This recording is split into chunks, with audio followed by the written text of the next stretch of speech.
Saúde em Foco, com Luiz Fernando Correia.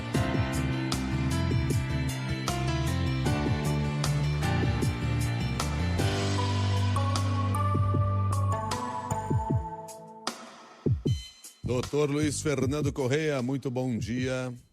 Bom dia, Milton. Bom dia, Fred. Bom dia, ouvintes. Bom dia, doutor. Doutor Luiz Fernando, perguntas dos nossos ouvintes. Sexta-feira a gente reserva para responder aqui aos nossos ouvintes. Vamos lá, vamos começar pela primeira aqui. Eu acho que essa daqui a gente já tratou e essa é uma dúvida, mas como é um conterrâneo lá de Porto Alegre, eu não vou deixar de fazer, não. Com as novas variantes, o tempo de sobrevivência do vírus sobre superfície, como madeira, plástico, papel, mudou em relação à variante inicial? Permanece aquela média de 4 a 5 dias? Acho que aquela média já era, né?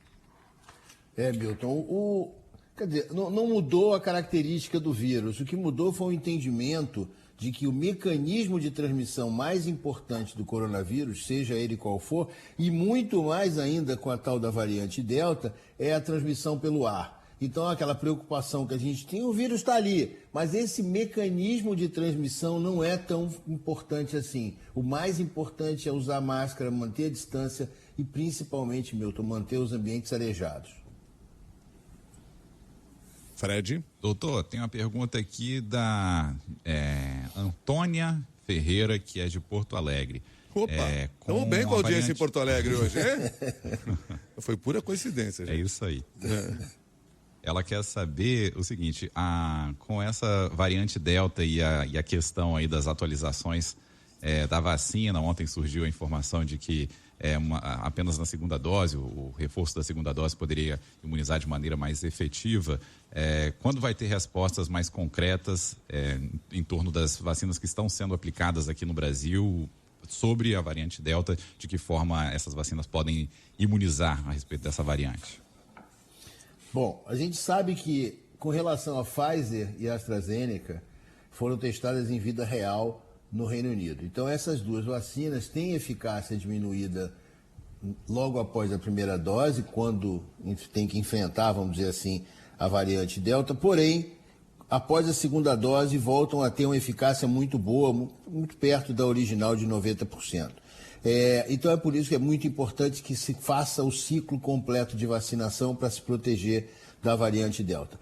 Com relação à Coronavac, a Coronavac ainda não enfrentou em vida real, está enfrentando no Brasil, a gente não está vendo, porque a gente não está testando, né? Está enfrentando em vida real a variante Delta.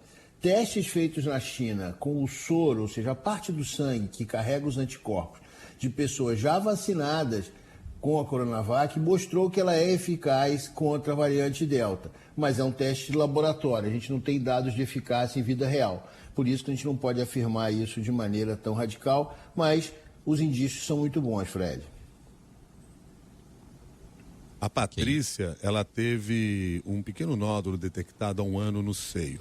Ouviu dizer que não é aconselhável fazer mamografia no intervalo entre a vacina. Está com 60 anos completados nessa semana, parabéns, Patrícia.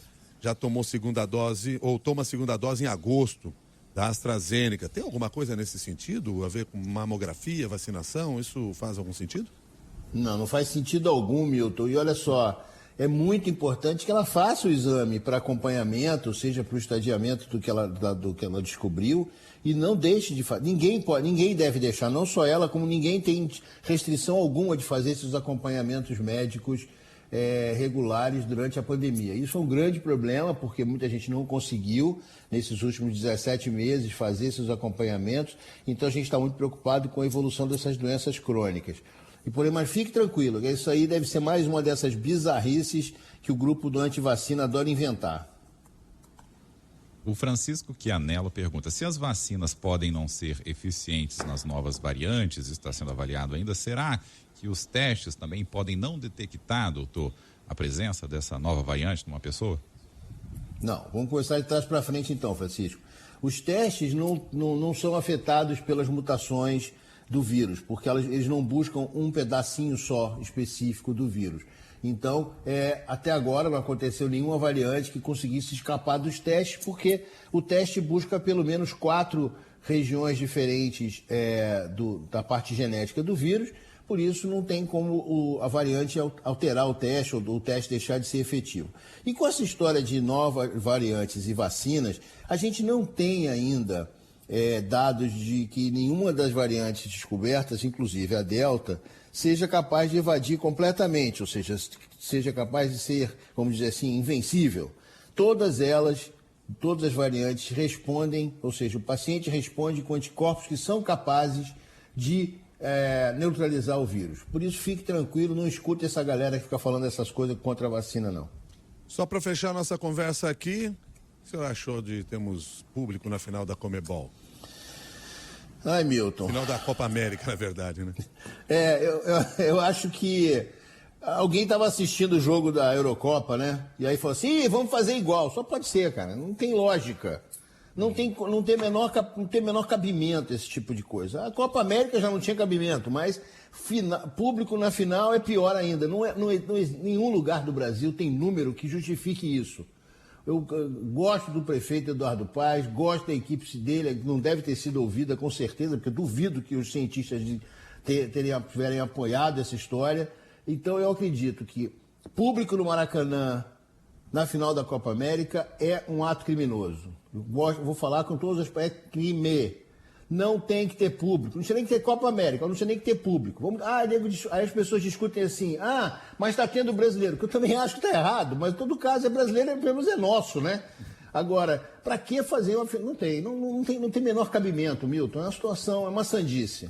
Uma sandice. Obrigado, doutor Luiz Fernando Correia. Um grande abraço, uma boa sexta-feira. Até mais. Até mais, Milton. Até mais, Fred. Bom fim de semana a todos. Valeu, doutor.